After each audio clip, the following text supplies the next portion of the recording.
काय एक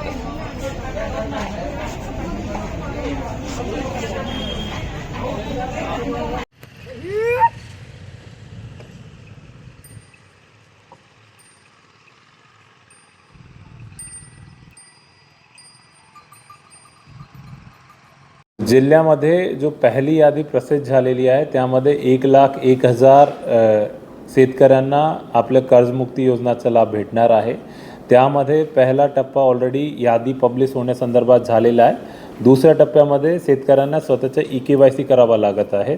त्यामध्ये जवळपास जिल्ह्यामध्ये 35,000 शेतकरी अजून पण असे आहेत ज्यांचा अजूनपर्यंत EKYC झाला नाही। त्यामध्ये 24,000 राष्ट्रीयकृत बँकाचे आहे आणि 11,000 आपले DCC बँकाचे आहेत। त्यामध्ये माझा सर्व शेतकरी बंधूंना आव्हान आहे की जवळचे आपले सरकार सेवा केंद्रामध्ये तुम्ही जावा आणि स्वतःची EKYC कंप्लीट करा। यामध्ये आम्ही क्लिअर सूचना दिलेली आहे की तिकडे कोणताही चार्ज देण्याची गरज नाही आहे। हे तुम्ही त्वरित करावा सो दॅट की आपल्याला हा योजनाचा लाभ भेटू शकत आहे।